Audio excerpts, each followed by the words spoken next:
This is the 5th episode of the cinematic triple threat, where 3 movies enter the ring, and 1 is victorious. I'm your host, Chris O'Mealy, founder of the CKCC, the Club Kayfabe Creative Community, which is bringing you this show also via the Filling the Void podcast network by Blake Riley, which is helping to put all these great podcasts out there for everybody to enjoy via Spotify, iTunes, iHeartRadio, and all those other wonderful ways you listen to podcasts. You can also check us out on our YouTube channel. Joining me on this episode is my partner in crime, who has been here since that day one is H. His name is Dan Peck. You know him from Club Kayfabe Wrestle Talk and our Twitch channel, twitch.tv/CKCC Online. I'm straight out of Charlotte area, North Carolina. Thought you were from upstate New York. Well, I'm closing in on being down here longer than I was up there. I'm straight out of Vernon, New Jersey. Where? I'm straight out of whatever. Where the hell is Vernon? No, you just rep all of Jersey. It's one of those states where you don't rep your town or your county or whatever. It is true, yeah. Jersey is like... Well, okay, that's not true. It's North versus South Jersey. To you, to anyone else. To everybody else in the world. The same as like Minnesota. There's like a North and a South, and no one cares. Well, like being from upstate New York, then you know there's a difference between upstate New York and like New York City. And that area. New York City, yes. When people are like, I'm from New York, that's the first thing everybody thinks of. Well, when you say it like that, they're correct in thinking that. Because nobody else in the state talks like that. Yo, yo, yo, yo, Syracuse represent. Well, we're straight out of something here. And this week's theme were musical biopics. And we have 3 very interesting subjects for you. We have the life of Freddie Mercury, Ray Charles, and the gentleman who made up the NWA. You mean the niggers with the attitudes, Chris? Yes. This is why we have an explicit label on our podcast. Just like how their poster has an explicit label as the parody for the Straight Outta Compton. Is the old explicit label. Yes, those are the movies we're going to be talking about. Bohemian Rhapsody came out last year in 2018, since we're recording this in 2019. And won Rami Malek an Oscar win. Yep. The Ray Charles biopic, Ray, came out in 2004. And got Jamie Foxx an Oscar win. It did. And then Straight Outta Compton came out in 2015. And I think it won some Oscars, but I don't remember off the top of my head. I don't think anybody won, because there really was... actors?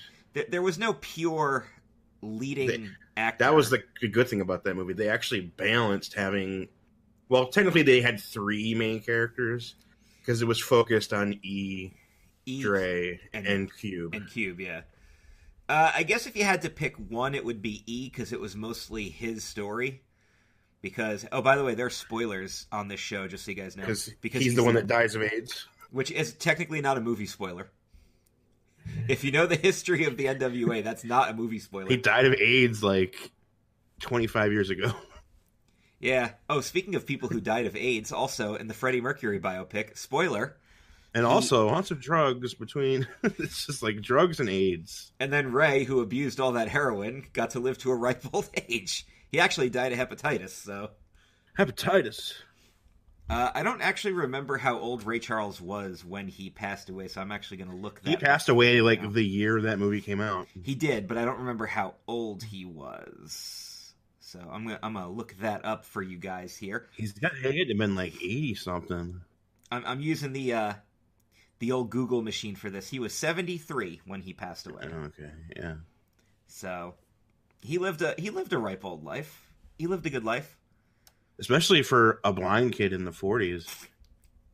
That's like the best part about that movie too, is to show like how he became blind and what he went through, which was pretty crazy to look at.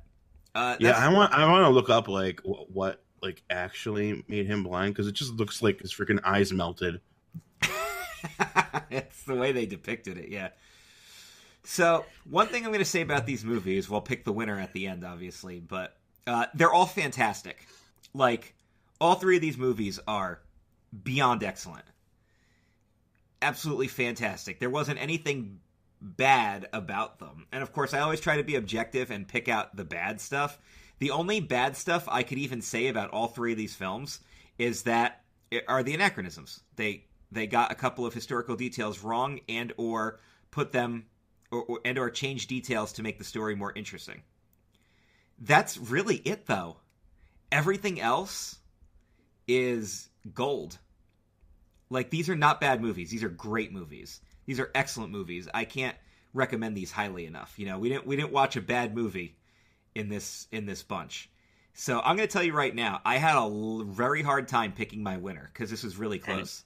Still haven't, I don't think. Oh, I have. I do know what my winner is, and it might be surprising. I'm not sure, but it's going to be an interesting choice given what I worked with. But just because I'm picking a winner doesn't mean there were losers. There were no losers in this one. To me, this is a triple threat that went to a time limit draw, and the champ retained because they were holding the title by default. That's you mean like Jay Lethal versus Matt Damon from Friday's ROH anniversary show? Yes, because we are recording this the weekend that show happened. So whenever you guys are listening to this, this is the March 15th episode, and that's what aired.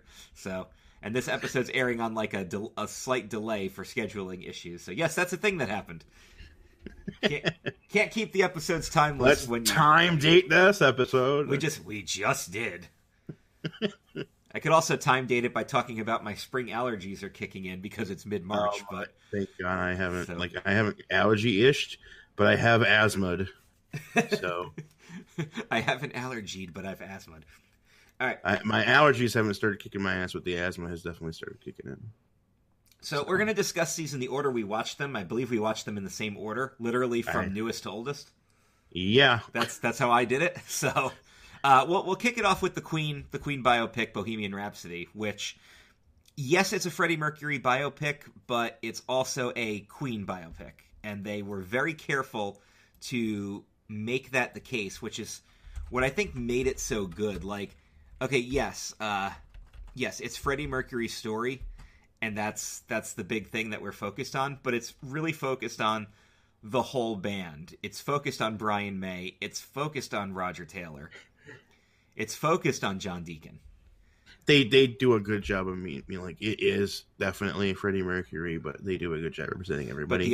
Which I think that was a help because I think the band was like consultants on the movie, not like Straight Outta Compton, where it was like literally made by Cuban Dre. So it was like super close.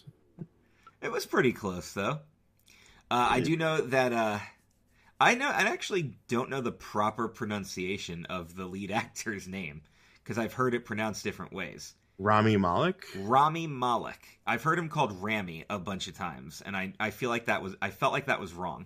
Was it from white people? Of course. Who else would it be from? I think my favorite one was Rami Malek. Was probably my favorite one I've heard. So.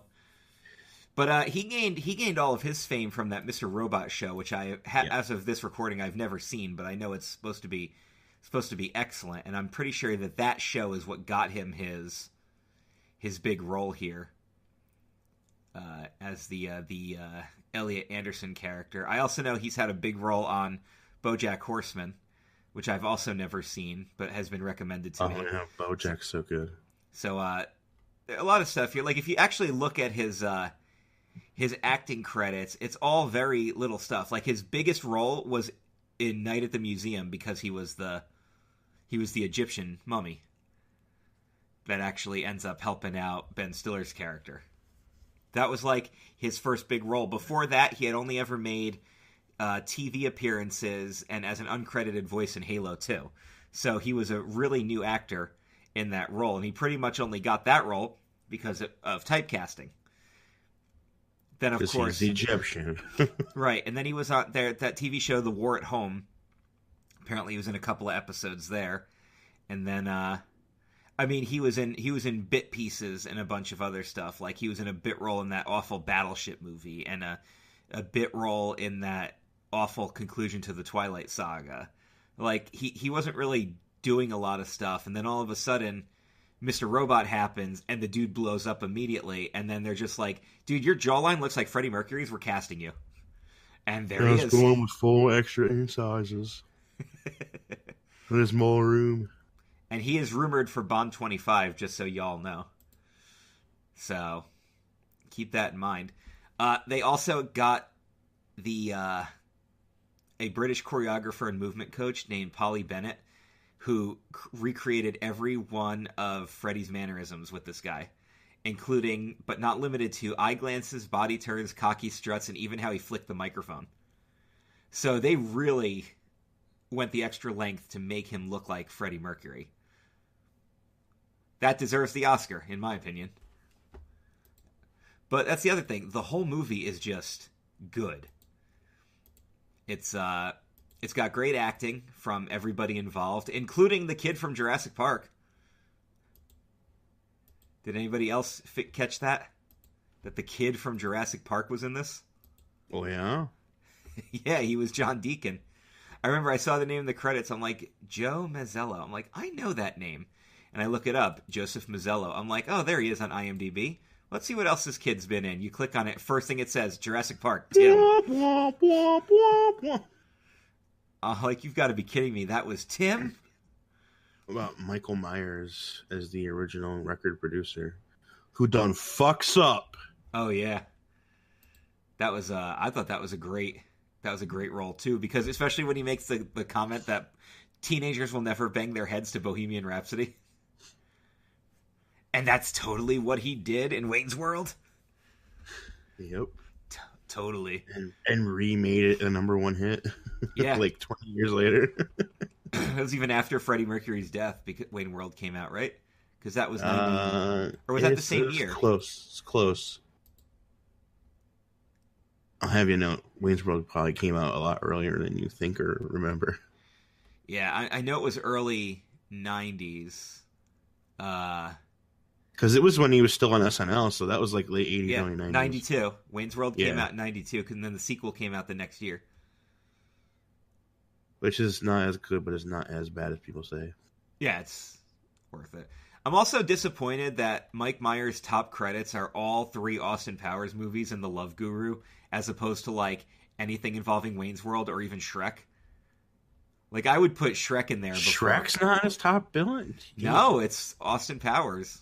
But that's probably because he did half of the movie all by himself. Also, you don't watch Game of Thrones, but I've definitely appreciated Aidan Gillen as John Reed, the record producer who worked with Elton John. Or the manager, I should say. He wasn't the producer. But that's Aidan Gillen plays Lord Peter Baelish on Game of Thrones, a.k.a. Littlefinger. And he's a man not to be trusted. He's the game player, you know. He plays both sides of the field to get what he wants. And then in the Game of Thrones, there is no winners. Yeah. But then the best part about it is in Game of Thrones, he gets what we call Littlefingered. His manipulation turns against him, and he's manipulated into his own court hearing. So, of course, my favorite scene is when he gets Littlefingered right in the cab, and they just turn it around on him and fire him, kick him out. But everybody did such a great job in this movie. Like, it can't be underestimated. The movie itself is great. It's it's a loose timeline of the history of Queen. Like the whole thing with him learning he has AIDS did not happen before Live Aid. So that was basically just thrown in for the dramatic purposes. Because they knew they were going to end with Live Aid, so... And also, Queen never truly broke up that way. Like, they were all burned out and decided they needed a break, not just him. But, again, that's the historical inaccuracies. Everything else was just done so well. And, yes, Freddie Mercury did love his cats that much. He totally left on the TV for his cats when he was performing so they could watch him, which I think is just the greatest thing ever.